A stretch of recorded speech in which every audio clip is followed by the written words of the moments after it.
decir que solo voy a adorar si no he aprendido a alabar al Señor primero. Por eso constantemente los ministros de alabanza, los que trabajamos en el ministerio de alabanza, constantemente le estamos diciendo a la iglesia: levante sus manos, abra su boca, cierre su vista, eleve su voz. ¿Saben por qué? Porque como ministerio de alabanza sabemos que nuestra responsabilidad es guiar al pueblo a la adoración genuina. Pero es lamentable. ¿Sabe por qué es lamentable? Porque no deberíamos de decirle qué es lo que usted tiene que hacer. ¿Sabe por qué es lamentable? Porque el que está aquí dirigiendo no debería de decirle a usted que levante las manos. Debería ser espontánea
Ahí donde solo está el Espíritu Santo y usted, en esa intimidad es donde realmente se va a demostrar su verdadera adoración. La tercera pregunta hoy es: ¿qué estamos haciendo en la intimidad? ¿Qué estamos haciendo cuando nadie nos ve? ¿Qué estamos haciendo cuando el pastor y los líderes no nos ven? ¿Qué estamos haciendo cuando tenemos ese tiempo a solas? ¿Será que estamos adorando? ¿O será que estamos dando beneficio a esta carne? ¿Será que estamos adorando? ¿O será que estamos dedicándole más tiempo a las cosas pasajeras de esta tierra? ¿Será que estamos adorando? ¿O será que estamos dándole el tiempo al ocio? ¿Qué estamos haciendo en ese tiempo de intimidad? La alabanza es el fruto de los labios, pero la adoración es el fruto del corazón. Vamos a decirlo conmigo. La alabanza, no los escucha, la alabanza es el fruto de los labios y la adoración es el fruto del corazón.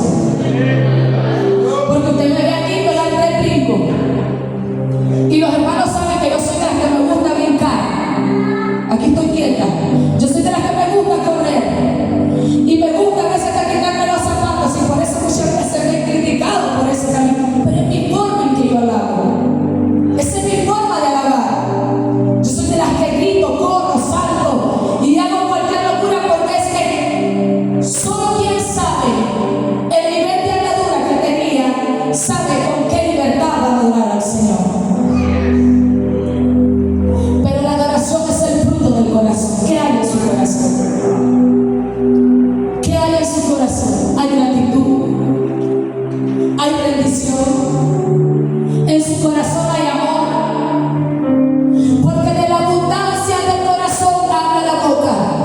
De lo que abunda en su corazón es de lo que usted va a hablar. Pero si en su corazón lo que abunda es el celo, si en su corazón lo que abunda es la rencilla, si en su corazón lo que abunda es la falta de perdón, eso es lamentablemente lo que usted va a hablar delante del Señor.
Padre